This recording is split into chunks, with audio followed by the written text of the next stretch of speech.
ગુજરાતી ભાષામાં સે તાજા સમાચાર, દૈનિક અપડેટ્સ, હાલની ઘટનાઓ.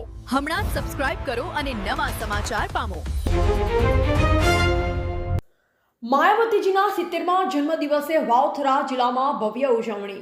બહુજન સમાજ પાર્ટીના રાષ્ટ્રીય અધ્યક્ષ તથા ઉત્તર પ્રદેશના પૂર્વ મુખ્યમંત્રી બહેન કુમારી માયાવતીજીના 70મા જન્મદિન નિમિત્તે વાવથરા જિલ્લામાં ભવ્ય અને ઉત્સાહભર્યો કાર્યક્રમ યોજાયો હતો. જિલ્લામાંથી મોટી સંખ્યામાં પક્ષના આગેવાનો, કાર્યકરો અને સમર્થકો ઉપસ્થિત રહ્યા. કાર્યક્રમની શરૂઆત મહાપુરુષોના ફોટા પર ફૂલહાર ચડાવી કરવામાં આવી. ત્યારબાદ બહેનજી જિંદાબાદ અને બીએસપી જિંદાબાદના નારા સાથે સમગ્ર વાતાવરણ ઉત્સાહથી ગુંજી ઉઠ્યું હતું. આ પ્રસંગે ઉત્તર ગુજરાત ઝોન પ્રભારી મહેન્દ્રભાઈ સોલંકી, ગુજરાત પ્રદેશ મહાસચિવ જામાભાઈ દેસાઈ, વાવથરા જિલ્લા અધ્યક્ષ નિલેશભાઈ સમ્રાટ, વિશેષ અતિથિ એડવોકેટ મહેશભાઈ હડિયલ, એડવોકેટ નરેશભાઈ વરણ તથા એડવોકેટ વજરામભાઈ પરમાર ઉપસ્થિત રહ્યા. વક્તાઓએ જણાવ્યું કે બહેન કુમારી માયાવતીજીએ પોતાના સંઘર્ષમય જીવન દ્વારા દલિત, આદિવાસી, પછાત અને વંચિત વર્ગોને રાજકીય અધિકારો અને આત્મસન્માન આપવાનું મહત્વપૂર્ણ કાર્ય કર્યું છે. ઉત્તર પ્રદેશની મુખ્યમંત્રી તરીકે તેમના કાર્યકાળ દરમિયાન કાયદો વ્યવસ્થા, વિકાસ અને સામાજિક ન્યાયને પ્રાથમિકતા આપવામાં આવી. તેમણે વધુમાં જણાવ્યું કે બહેનજી કરોડો લોકો માટે પ્રેરણાનો સ્ત્રોત છે.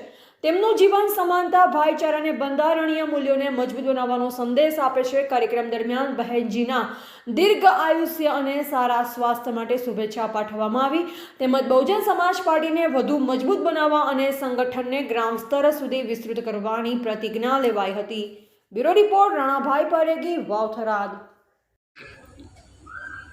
આજે 15મી જાન્યુઆરી 2026 બસપા સુપ્રીમો બહેન કુમારી માયાવતીજી ઉત્તર પ્રદેશ જેવા દેશના સૌથી મોટા રાજ્યના 4 વખત રહેલા મુખ્યમંત્રી, આજે એમનો જન્મદિવસ આખો દેશ જ નહીં વિશ્વમાં પણ ઘણા લોકો ઉજવી રહ્યા છે. આ દેશની અંદર એક જ એવી એક નેત્રી છે કે જેને વિશ્વ ફલક ઉપર આખો દેશ ઘરે ઘરે, મોહલ્લે મોહલ્લે તેમજ દરેક ગામ અને દરેક સોસાયટીઓમાં આજે બહેન કુમારી માયાવતીજીનો જન્મદિવસ, સાથે સાથે દરેક શહેરમાં પણ બહેન કુમારી માયાવતીજીનો એક જન્મદિવસ જોરદાર રીતે લોકો ઉજવી રહ્યા છે. કેમ કે બહેન કુમારી માયાવતીજી એ એસસી, એસટી, ઓબીસી, માઇનોરિટી તેમજ જે જનરલ કેટેગરીમાં આવતા એવા વંચિતો, ગરીબો એ દરેકની એક મસીહાની રૂપમાં જે કામ કરી રહ્યા છે.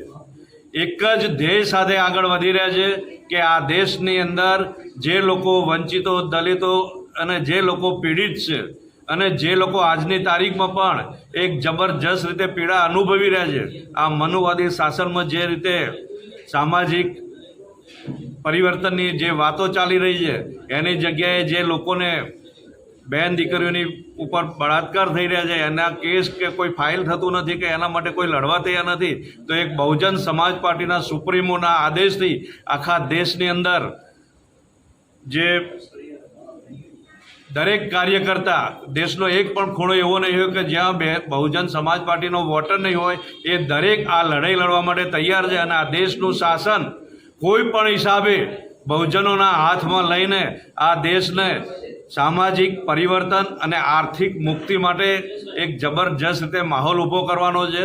અને આજે આ બહેનજીના જન્મદિવસે બહેનજીનો જે આદેશ છે કે આ દેશનું શાસન એ જ મારા જન્મદિવસની શુભેચ્છા છે, એટલું કહીને હું વિરમું છું.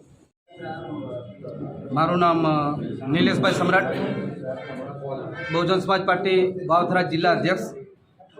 અને આજે 15મી જાન્યુઆરી બહેન કુમારી માયાવતીનો 70મો જન્મદિવસ નિમિત્તે આજે અમે બધા સાથે મળી અને સંકલ્પ લઈએ છીએ કે આવનારી નગરપાલિકા, તાલુકા પંચાયત, જિલ્લા પંચાયત આની અંદર સારામાં સારી લીડથી જીતી અને આ બેન કુમારી માયાવતીના હાથ મજબૂત કરી અને આ શોષિત, પીડિત, આ દબાયેલા વર્ગને ઊંચો લાવી અને આ જે સમાજને જરૂરિયાતો છે, રોટી, કપડાં, મકાનને લઈ અને આ બહુજન સમાજ પાર્ટી આ વાવથરા જિલ્લાની અંદર સરકાર બનાવશે.